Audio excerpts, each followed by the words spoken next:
Thank you for joining us. And we are here tonight with the amazing Adele, who is going to talk about ADHD and women's hormone health. So over to you, Adele. We are in your hands. Educate us. Amazing. Well, thank you for having me. I work at the intersection. I work with all women, but my niche specialism, I suppose, is that intersection of hormones during perimenopause for ADHD women and the impact that has on traits and nervous system and what you can do about it. So I'm going to be sharing a lot of information. One of my ADHD traits is I speak at 1,000 miles an hour. So apologies if I'm going very quickly. But I want to be able to cram as much useful information into this time as I possibly can, because while this is ADHD specific, everything I share here around the hormones relates to all women's mental health because the hormones have this direct impact on the neurotransmitters, which we're going to explore tonight. And that will affect everyone. It's just that in specific ways, it's amplified within ADHD women, and why perimenopause is a real time of diagnosis for ADHD women. So, who am I to share this with you? I'm a women's health practitioner. I run an international online clinic where I support women all around the world to optimize their hormones to have minimal impact on their symptoms around their menstrual cycle, around their mood, around their energy levels, all kinds of things that the hormones affect because they affect every system in the body. But I didn't always do this. My background was in youth justice services. When I was in my most senior role, one of my lead areas was special educational needs. So I had a really robust understanding of neurodiversity. However, at that time, I left that career because I really wanted to work within women's health. So I retrained and set up my own women's hormone clinic where I worked with all women, as I do now. However, during that time, I received my own diagnosis of ADHD and my children's. And I went to the research. I wanted to see how do these hormones affect my traits. And I was really angry at what I found because there wasn't very much research. So I made it my mission to fill that void and create a safer space as possible for neurodivergent women to understand the impact our hormones have, because it is huge. And very, very slowly starting to get pieces of data and studies coming through. I've completed the only perimenopause and ADHD study that we have so far, but I'm really optimistic and more is going to start emerging. And I'm very passionate about the hormone progesterone, which you will hopefully see as we go through this tonight. So there's a little bit of who am I, what am I doing? And I just want to share some screens with you now because I am not going to do death by PowerPoint because no one needs that. Oh, could you just make Tiff, could you just make me a co-host so that I can share the slides, please? Oh, now you're asking. So if you go to participants at the bottom and Yes. just click on that, on the actual participants bit, and then you'll see the list of names. And if Oh, you click on my name next to mute, there's three dots. make host. Yeah. Change host. Okay, perfect. Thank you. So a deep dive into what ADHD is, but I think it's important just to touch on this context. There are three. ADHD is an umbrella term for three different types. Inattentive, where most girls tend to sit. Then the hyperactive, which is where the kind of stereotypical naughty little boy bouncing off the walls tends to stick. And then the combined type, which is aspects of both of those. And it's got this direct link. No one can decide or agree on what causes ADHD or what it is, but neurotransmitters, most notably that you hear about is dopamine, tends to be involved, and it affects something called executive function. And this is how the body gets its get up and go, and we're able to be motivated to do things. So these are some of the neurotransmitters that are involved in ADHD. And I'm going to talk about these within relation to hormones, women's hormones. And I just want to touch on always rejection sensitivity dysphoria, which is huge for ADHD women. It's really not spoken about, but it has a huge impact on ADHD women and is really affected by hormones. So it's a perceived experience of rejection that is debilitatingly painful sometimes. And it, for me, has a real nervous system link and can feel actually quite traumatic. So this is something that when we're working with ADHD women that we want to be really curious about. And because lots of women might not be even aware that they're experiencing it. So, what are hormones? They are the most powerful biochemicals in the body. They affect everything. They are so much more than just your period, or menopause, or fertility, or uterus bound. Many, many, many cells in the body have progesterone and estrogen receptors. So, if a cell has a hormone receptor on it, it means it depends on that hormone to do its job properly. So hormones are released in endocrine glands around the body. So, for example, we have the thyroid, we have pituitary, we have pineal, we have our adrenal glands, we have our ovaries. And these endocrine glands release these hormones that then go into the blood and attach to receptors. And hormones have to get onto the receptors to be able to send a message. They send their message and then their job is done. We don't store them, we don't build them up in the body. They just do their job and then the body needs to break them down. So through the liver, through the gut, these hormones get processed and eliminated out of the body. But they play a massive role, as we're going to see tonight. There's many hormones, but I'm going to really focus on a few core ones for the purposes of this conversation. But they're basically messengers and they're very, very powerful. So I'm going to spend a little bit of time here on this because when we're talking about a woman's cycle, this is the ebb and flow of her monthly cycle from when you are naturally menstruating and having an ovulation. Okay, if you're on a contraceptive, this is what happens. There's no ovulation.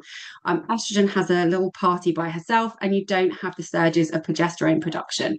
So instead, you'll be on a synthetic progestin, which is not a progesterone. They're very different. But we can talk more about that later. But here we have day one of the cycle.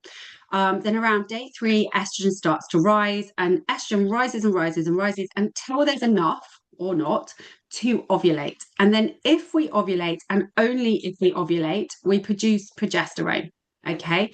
Now, just because you're having a regular period does not mean that you are ovulating. Okay. Ovulation is the star of the show, not the period. Your period is just a way your body is communicating with you, and you should be symptom free. It's not normal to have PMS. It's not normal to have painful, heavy, clotty periods. Okay, that's not normal. That's your body communicating with you that something is out of balance. So my job is to say, okay, well, what is that that's out of balance? So as this estrogen's risen, in relation to neurotransmitters, estrogen sensitizes dopamine and serotonin. So this sounds great for a neurodivergent brain. If we're looking at, okay, there's perhaps challenges around these neurotransmitters. So if we put estrogen in, that's going to sensitize all of these things, which on the basic looks like, yes, this would be great. However, on the flip side of estrogen, she's also sensitizing something called glutamate and histamine. And these are very overstimulating and excitatory for the nervous system. Histamine intolerance is very common in ADHD people. And in this instance, I'm looking at histamine acting as a neurotransmitter. So this can quite often be the case if women experience PMT type symptoms when they're ovulating, it can be a link with histamine. If women experience something called PMDD, which is extreme PMT, it can be linked to histamine. So it's really important that we're not just taking this really simplistic view that estrogen is the answer. It's important, but it's not the answer. So I see estrogen as very much the party girl of the hormone world. When she's behaving herself, you're going to feel sexy and confident and have cognitive function, and feel juicy and all on luck. You're feeling good if she's behaving herself. But we can't party all the time. So the balance to this is progesterone. And progesterone acts like the mama who comes back to the house party and says, calm down, it's time to go to sleep. Because she has a complete opposite energy to estrogen. Progesterone is calming. It acts like an antihistamine in the body. Progesterone has a couple of methods in which it works in this way. One is that progesterone can break down into something called allopregnanolone, which is very sedating and calming and works on the neurotransmitter GABA, which is like Valium for your nervous system, very calming, very soothing. It also, when progesterone is in a receptor, it blocks cortisol and adrenaline from being able to activate a stress response. So, this is where, for example, people might find progesterone cream really supportive because it goes in through the skin, attaches onto those receptors. So, even if we're releasing stress hormones, it can't get onto the receptor site to trigger a stress response. So, it's really very different energies. So, you can see here, hopefully, in this whistle stop tour that just these two hormones alone have a significant impact on the neurotransmitters and also the nervous system, and therefore our traits and how women are experiencing their ADHD. So, wanting to look at what is happening each month for this woman through her ebb and their flow. Now, I'm not a fan of this image. It's very outdated and gives quite a simplistic view of what is happening, where it looks like progesterone is doing nothing here. However, this is a much more accurate image of when a woman is ovulating, what her cycle looks like. We are always producing more progesterone from the adrenals, from the cells. They're like little hormone factories. But if we ovulate, it goes off the chart. And what I'm looking for, I test women's hormones every day using at-home urine testing. And when I see this beautiful ratio here, women are symptom-free. However, as this progesterone reduction declines, and when we think of progesterone as a mood stabilizer and nervous system buffer, which is a massive part of her role, when we enter perimenopause from about 35 years onwards, and ADHD women I tend to see going into this a bit earlier, that progesterone starts to come down. We just don't produce as much progesterone. It's one of the reasons it's much harder to get pregnant as we get older, because the lack of progesterone or reduction in progesterone. So this progesterone comes down, less nervous system buffering, less mood regulation, more estrogen dominance, feeding that histamine and glutamate. No wonder the lid comes off for women's ADHD traits when you're seeing this perfect storm of these hormones. So, what's happening here is something called estrogen dominance because of progesterone deficiency. So there becomes insufficient progesterone to keep the effects of estrogen in check. And this is really, really important because the luteal phase we know tends to be a much trickier phase for ADHD women. So working with clients to say, where are you in your cycle? Are you using contraceptives? Because as we'll see later, ADHD women can be much more prone to experience depression when using synthetic hormones. But getting a woman to think, oh, I don't know, my traits different throughout the month, can be really empowering and allow a lot of compassion and self-kindness to go, oh, no wonder I'm feeling like this.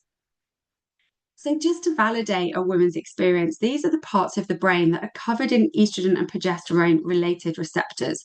So it would make sense that if that hormone is not available in the amount that it needs to be or in the correct ratios, no wonder those parts of the brain change. And for me, when I'm looking at this from a perimenopausal perspective, I see perimenopause as a full body recalibration. There's a real spiritual journey that women can go through of this change. I see it a bit like the serpent shedding our skin, but also this biological recalibration. The gut microbiome is changing, the metabolism is changing, the brain is recalibrating and getting really efficient. So these hormones are playing a massive role in how we show up cognitively with our executive function. Now, we have got a very recent study that has come out that I think is brilliant because we have an estrogen obsessed world. And actually, as we've seen, estrogen can be quite problematic when we start putting estrogen in a body that doesn't need it, whereas progesterone is a lot safer. And we've had this study that has shown the direct impact progesterone has on brain structure, which I just think is absolutely brilliant. A lot more work needs to be done, but I think this is just a really great finding in the right direction. Just to even see a piece of research on progesterone gets me excited. I love the research. I'm not going to deep dive into this because you may not be a fellow nerd like me, but I wanted to give you some references to, look how few pieces of research we have here around hormones and ADHD and how recent they are. We have one study that shows ADHD meds are affected at different times of the cycle. So this study found that in the first part of the cycle where estrogen rises, meds worked better, but in the second half, they didn't work as well. We need more research into that, but we definitely see that for those women who choose medication, hormones have an impact. And also looking at, surprise, surprise, the traits vary across the cycle, the traits vary across life cycles. So we have to look at this gender bias that has existed in research, whereby women were actively excluded from research. And so largely what we know about ADHD identification, assessment, treatment is based on what worked for a male physiology. So you see lots of women going on a dance if they use ADHD meds are going, I think it's working. I don't know if it's working. It works sometimes. It doesn't work sometimes. So it can be quite a different journey to a male experience.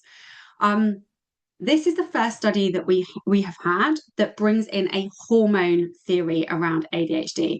And this is my interpretation of that study, which showed that at different types of the cycle, and this is for women like early 20s to mid 30s, where there's consistent ovulation.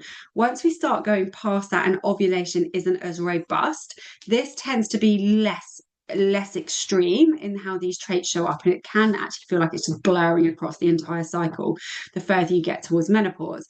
But for those women, they found an increase in hyperactive traits just after ovulation and an increase in inattentive traits in that late luteal phase. So again, really important to teach our clients, where are you in your cycle? How is that showing up for you? Other studies have shown a significantly high risk of PMDD, so debilitating PMT. And you will notice it 2 weeks of their cycle, functioning, good, everything's okay. Literally comes ovulation. And for those 2 weeks, life is debilitatingly hard. And then they get their period and snap back in. So that is PMDD. It's an extreme form of PMT. We've got much greater risk of postnatal depression. I believe this is because we give birth to the placenta, which has been producing tons and tons and tons of hormone, particularly progesterone. Lots of ADHD women say they feel amazing during pregnancy, and that is the very high progesterone. They then give birth to the placenta, and that just goes straight down. So no nervous system buffering, no mood regulation that we've been used to all of those months. So of course, we're going to be at greater risk of postnatal depression. We are shown to have a much more challenging perimenopause. I've spoken about the meds, and also we're seeing a link with endometriosis. Not that one causes the other, but there is a higher population of endo and ADHD women. Again, we need more research.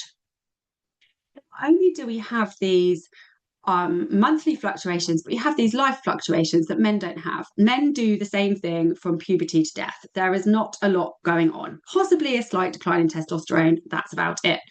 But as I said, from when ovulation is regularly established in early 20s, we should not be putting teen girls on the pill to regulate their cycle. It's not meant to be regular, and it doesn't regulate your cycle anyway. It shuts the cycle down. But in our fertile years, all being well, we're producing high levels of estrogen and progesterone. Then we go into perimenopause phase 1.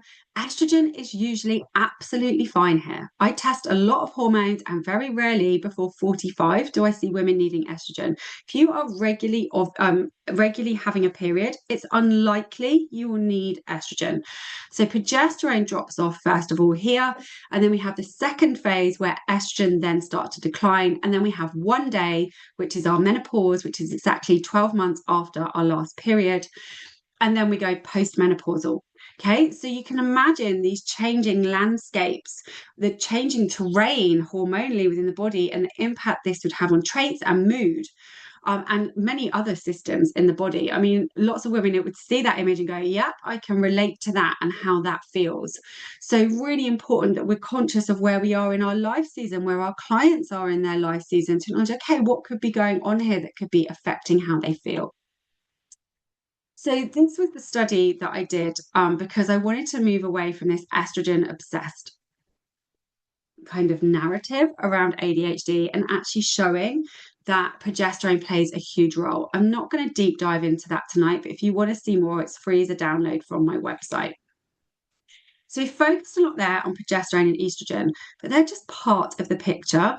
I want to touch very briefly on some of the other hormones that have an impact on ADHD traits, adrenaline being one of them. If you've not come across his work, Dr. Michael Platt, he wrote the book Adrenaline Dominance, where he speaks about ADHD there and PMDD, fibromyalgia, IBS, lots of different conditions. And he has a protocol in there for using progesterone cream and blood sugar regulation to really support with ADHD. I would highly recommend his book. But he talks a lot about the impact stress hormones have on the nervous system and in turn on our traits.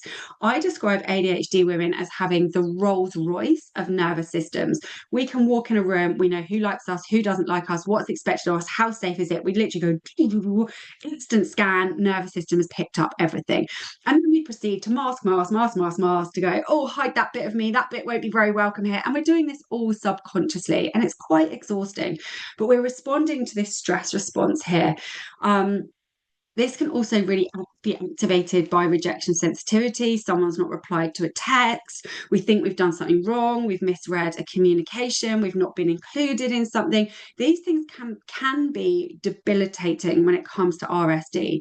And I find progesterone, the stress response that we get, I find progesterone just being phenomenal at being able to support with this. So just like I say, touching on these stress hormones here. Then prolactin, which is one that doesn't get a lot of airtime. It's one that can be easily tested with your GP. It's usually associated with breastfeeding. However, we're seeing it more and more rising in bloods in women's health because it's linked to stress. So as stress goes up, prolactin will go up. And this then, as that prolactin gets higher, it will cause low dopamine sensitivity. So, as you can see, that's then impacting the neurotransmitters and the ADHD. So, it's deeply intertwined with our nervous system. It should be quite soothing, but like all of these hormones, when they're not in the Goldilocks amount, can spin the body out. And it also has a really strong link with estrogen dominance here. So, one that can be tested to go, okay, what's happening here? What impact could this be having? And if we see high prolactin, how do we start to bring it down? What do we want to see to support that? Another one with women's mental health generally is thyroid. There are some studies that look at this in utero in relation to ADHD, if you're interested in that. But low thyroid can look like depression. It can look like real checking out and lethargy. And it again slows low thyroid, excuse me. Oh, low thyroid slows down dopamine transmission. And remember, women can have a number of these things going on at the same time where it isn't optimal. So they can be layering in these things that might not meet criteria for a GP to say, yeah, that's where we would go in, but they could all be suboptimal and need addressing to improve that woman's experience of her ADHD. So what I would be looking at here is a full panel thyroid, not just looking at TSH. I want to see what's happening with the antibodies. I want to see the full profile to see what the thyroid is telling us here. And quite often, it isn't that there's an autoimmune condition out or the thyroid's not working. It's that the thyroid is communicating that maybe there's inflammation in the gut, maybe the adrenals are under functioning, are under pressure, maybe there's low progesterone and estrogen dominance. And when we address those things, the thyroid comes back into balance. So really important one to test here. Then, of course, testosterone. She's having a bit of a moment at the minute. Testosterone is really important to women. We actually convert a lot of testosterone into estrogen. And again, it has this direct impact on cognitive function, executive function. This is once this hormone goes, it's often when we see women leaving careers that they've had for a really long time, all that knowledge, all that experience going because self-belief, confidence, this starts to go, which is associated with the testosterone. So testosterone really helps to regulate dopamine. Again, we don't want too much and we don't want too little. Excuse me. Got hay fever kicking in, so that's wonderful timing, isn't it? So again, this is one that can be tested. It's not one that I jump to with women because testosterone, if somebody doesn't need it, it can cause you to be quite aggressive. It can cause mood dysregulation, impulsivity, when actually a lot of ADHD might be struggling with that anyway. We don't want to stoke the fire by adding in more testosterone. But if we've got an evidence base here that maybe there's less endurance, maybe libido, or see a lot of that around nervous system and estrogen is a big issue there. So you want to get really curious about, we don't want to just jump into testosterone. We have got a study on autism there if you're interested, but not on ADHD. And then histamine, how apt. As I said, many of us have histamine, we're much more prone to histamine intolerance, and it doesn't always look like hay fever or hives or your typical histamine signs. It can look like palpitations, it can look like anxiety, it can look like PMDD, it can look like gut issues. Okay. And when I'm looking at it through this particular lens, I'm looking at how it acts as a neurotransmitter. Now, one of the things ADHD women are amazing at doing is going, right, I'm now going to go down a rabbit hole of researching this. I'm going to look at everything to do with histamine. I'm going to listen to the podcast. I'm going to do this. I'm going to create this plan. And then we get completely overwhelmed and paralyzed with trying to fix it all. Okay. If you are thinking right now, oh my gosh, this is me, I'm going to sort it out, you will come across histamine intolerant diets. Please leave them alone because they are really stressful for an ADHD woman to do, particularly unsupported by a practitioner, because they require lots of steps. They're really stressful. And if your stress is driving histamine, you're not helping yourself. Okay. So I always put this in here. And actually, only about 10% of histamine issues are thought to be related to diet. So you're going to do a lot of stress and a lot of work dealing with a diet that's maybe not going to have the biggest impact. Instead, these are things that I would suggest looking at. These are some resources. I love genetic testing for histamine, which we run in clinic. I have an amazing naturopath who does that. We want to look at supporting the nervous system, blood sugar regulation, progesterone. These are really stabilizing pillars when we see this here. And then once we're stabilized, we then optimize. But there's no point trying to look at your liver methylation, MTHFR gene, and all these complex things, or histamine, or serious gut work when you can't get to sleep, you're not drinking any water, and you're not eating breakfast. We have to bring some stabilization in first. So this is what the cycle looks like if we don't ovulate each month. I'm not going to go deeply into that. So this is just an example of what you can do with your clients. You can download these for free from my website, or you can create your own or empower your clients to create your own. But they are cycle trackers and they track the 4 different phases of the cycle. So we've got day 1 here, first day of proper bleeding, not spotting. And then they can complete this. There's an inattentive tracker and a hyperactive tracker. They can put anything in here that they want to track. I don't find cycle tracking apps are very helpful for ADHD women because if we can't see it, it doesn't exist. And that goes for humans as well. Literally, if you're not in our line of vision, it's just not there. And so having a pen and paper and going old school with tracking tends to be most efficient for clients because what you can do is have this printed out by the side of their bed with a pen they are not allowed to use for anything else because if they get into bed and the pen's not there, they will not get back out of bed to go and find the pen and we'll just convince ourselves that we will remember the next day what it was and then we won't remember the next day. So you don't get accurate data, but you literally just stick a cross in the box where that was an issue. Now, someone might say, but I'm forgetful all the time. Well, we don't just want a line of crosses here. That's not helpful data. I would say, well, where is it an 8, a 9, or a 10 in impact on your life? So I used to, when I was regularly menstruating, this phase of my cycle, I would literally have to set an alarm to remember to pick my children up from school because I would be so inattentive at that point that I could lose track of time or I would just forget and go, oh my God, the kids, and go. So, whereas in this part of the cycle, that would never happen because I've got a different hormonal profile affecting my traits. So, what you can start to do is empower your clients to gather this data and then using menstrual cycle awareness, say, okay, look, these are the patterns. How do you create your life around your unique ebb and flow so that you're not pushing through, perhaps in this phase of the cycle where you're feeling much more inattentive, a lot more depleted, a lot more needing time by yourself, a lot more sensory overloaded. But here you can do a lot more socializing and a lot more focus and a lot more thought. So you start to use that data to apply to your own diary, if you like. So I touched on synthetic hormones. I think it's just being conscious of there's a couple of studies that we have now. Synthetic hormones will be called progesterone and estrogen. They are not. They are estrogen, but they are not progesterone. They're synthetic progestins.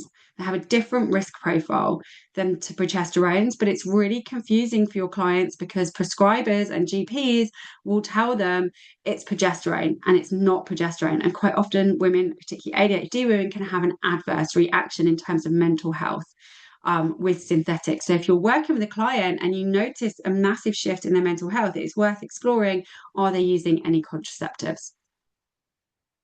HRT, massive topic. Um, I have written an ebook on this that people can download if you're interested in it. I have two videos on progesterone where on my YouTube channel where I interview the international lead on progesterone. Um, and I think it is just so grossly misunderstood. And when we get HRT right, for those women who choose it with ADHD, it can be an absolute game changer. There's lots of different types. I am a massive fan of body identical, not the synthetics, although they have their place. But it's just to bring to awareness that actually HRT can be really supportive for managing mood and traits, but it wouldn't be prescribed for that through mainstream. I'm fortunate enough to run my clinic with a specialist GP who is phenomenal at using HRT in all kinds of beautiful ways for all kinds of beautiful things. But just to say, this can be a real game changer for those women who choose it. But full transparency, we need to get away from the illusion that HRT is the golden ticket and that we slap a patch on our bottom and skip off into the sunset. That is not how HRT goes for the majority of women. It can be a long journey and it can sometimes involve meeting some uncomfortable edges. So, I really don't, I find it really frustrating when we make out that HRT is the thing that's going to save a woman, because yes, it can be amazing within the context of looking at how you're nourishing your body, how you're sleeping, how you're eating, how you're hydrating, how you're moving, how you're relaxing. All of these things play a role. HRT needs the right terrain in order to work well. I'm not going to talk about that tonight. So this is just looking at blood sugar regulation. I've taught this insulin is another one that is really important for ADHD people. ADHDers are much more likely to develop type 2 diabetes. I think there's a number of reasons for that. We tend to have a lot more complexities around food. So please be gentle to your neurodivergent clients who just don't do what you ask them to do, and how frustrating that will be, because you will send us a wonderful list of things and we'll sit and say yes to you in that meeting, and then we'll go away and be completely overwhelmed our life and paralyzed, and then we'll probably ghost you because we haven't done anything that we would do, and then we'll feel rejection sensitivity and we won't want to talk about it. So there is no point, unless an ADHD person has a particular interest in food and nutrition and it's their hyper focus, keep things really simple.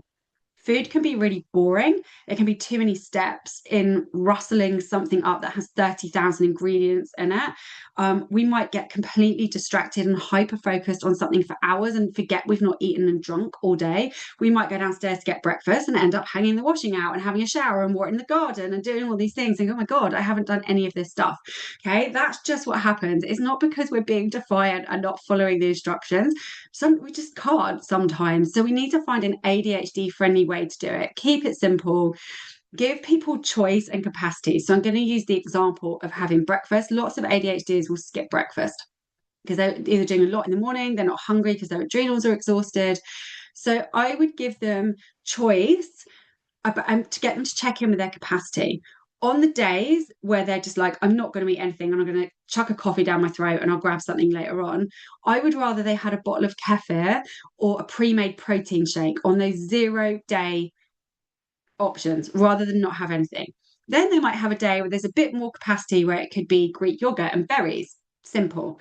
And some days they might have loads of capacity and joy in making poached eggs and smoked salmon and kale and avocado and all of those things. But don't make that one the go-to, because it just won't happen.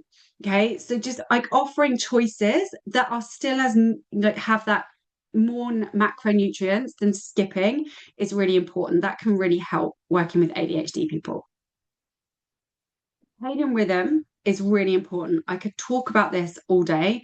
Lots of ADHDers struggle to go to sleep. And I believe that is because they miss this window of wind down, so their melatonin production doesn't kick in. So they're hyperstimulated in this point, maybe on screens, no wind down, overwhelmed, whatever is happening here. So this cortisol stays high, which keeps the melatonin low. So working on circadian rhythm, simple things like getting out in the morning and getting daylight before 8:30. Look, sky before screens. One of my clients said that to me and I think it's brilliant. Not looking at screens before you've had daylight. And that sounds like a really simple thing to do, but it might not be easy if they're up and they want to seek a dopamine hit, looking at their messages, looking at what's going on. Okay, so but working with them around the circadian rhythm can be really supportive. And I'm going to stop there. Hopefully, I did that in the time that you wanted me to, Tiff. My real like whistle stop tour for people to start to introduce these concepts.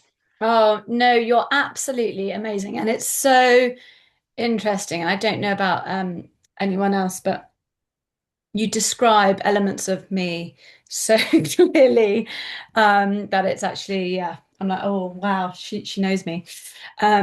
Yeah, it's really, really fascinating. And it's such an I mean, I know so much of this is now really discussed, and maybe it's not discussed possibly in the right, framing. Everyone's like all about HRT, and and it is, I have clients who are fearful about going on HRT, and I have others who are get me on HRT, I'm Yeah, 40. yeah.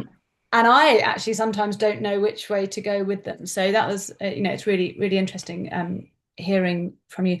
I had a question halfway through and I didn't write it down, and I was like, don't worry, I'll remember. Well, and to speak to that, there is no right or wrong way to do this. I really want women to feel empowered to make the choices that feel right to them. So like you, I have women who are like would not touch HRT if their life depended on it, or like don't want any of the lifestyle stuff and just give me the HRT and then anything else in the middle. And all of that is welcome. Women are so judged about the choices they make around their bodies. And we don't want to be doing that with these decisions. We want to make women feel educated so they make informed decisions for truly informed consent about how they navigate this. And just because you choose one path at one point doesn't mean that's it forever. You're allowed to change your mind. You can say, I was that person 10 years ago before I knew what I knew. I was like, HRT, keep that away from me. That is like a death sentence. I'm not interested. Now, with how things are now and my understanding, it's a completely different response to it. And things change all the time. We're allowed to change our minds.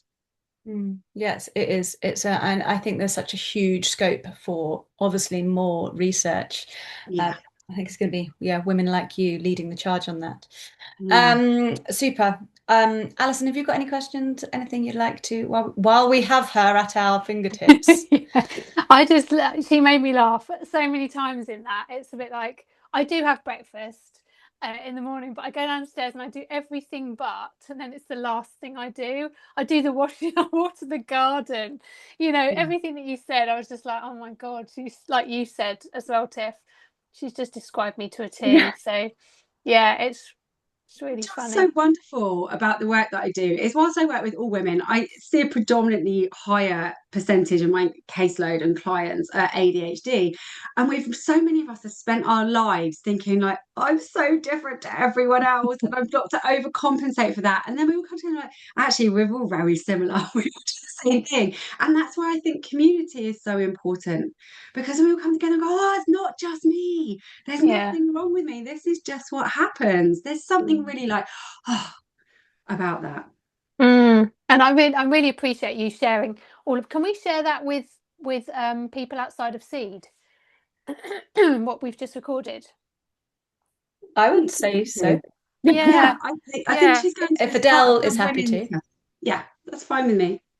Because I was Mm. speaking to somebody on Friday or Monday, and I was telling her all about you and go to all your Thank socials and you. everything. She's 74, and Yeah. just has so many migraines. And so I told her what I shared my experience, but I said, we're all different, and Adele's helped me. So her Mm. first step was to go to her GP and get her off the patch, the progestins, and see if that helps.